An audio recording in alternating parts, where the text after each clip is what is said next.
Hi friends, welcome to new video.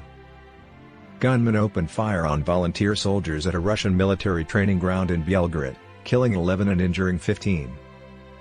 According to the Russian Defense Ministry, gunmen opened fire on a Russian military training ground near Ukraine, killing at least 11 people and injuring 15. The ministry said the terrorist attack took place on Saturday in the southwestern Belgorod region, which borders Ukraine.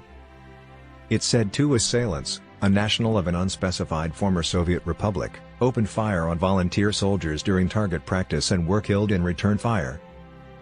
My name is Ahmad and you are watching 72 Info TV, so before discussing this news, please subscribe our channel for informative videos.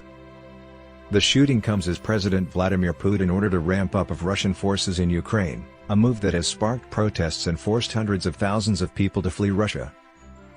The incident comes a week after an explosion damaged a bridge in Crimea, the peninsula that Russia annexed from Ukraine in 2014. During a firearms training session with individuals who volunteered to participate in a special military operation against Ukraine, the terrorists opened fire on the personnel of the unit with small arms, the Defense Ministry statement said. Alexei Arestovich, an advisor to Ukrainian President Volodymyr Zelensky, said in a YouTube interview that the attackers were from the Central Asian country of Tajikistan and had opened fire on others after a dispute over religion. Tajikistan is a Muslim-majority country, while about half of Russians follow various branches of Christianity.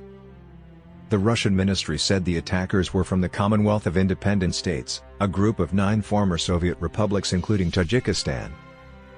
The independent Russian news website Sotavision said the attack took place in the small town of Solyuty, near the border with Ukraine and about 105 kilometers, 65 miles, southeast of Belgorod. Elizabeth Braw, a senior fellow at the American Enterprise Institute, said the firings show how much anger there is at Putin's mobilization from within Russia and other former Soviet states.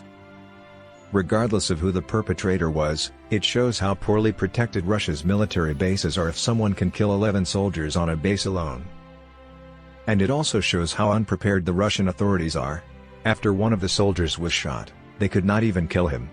Braw told Al Jazeera that the perpetrators shot dead 11 soldiers.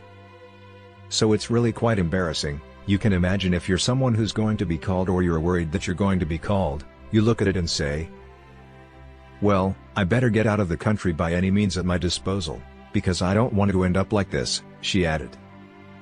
Putin ordered the mobilization 3 weeks ago, part of a response to Russian military defeats in Ukraine, with Kyiv's troops retaking territory held by Moscow for months. Fighting is particularly intense in eastern Donetsk and Luhansk provinces, which together form the bulk of the industrialized Donbass. Putin said on Friday that more than 220,000 reservists had already been called up as part of an effort to recruit 300,000. He promised that the movement would be wrapped up within 2 weeks. Thanks for watching our videos.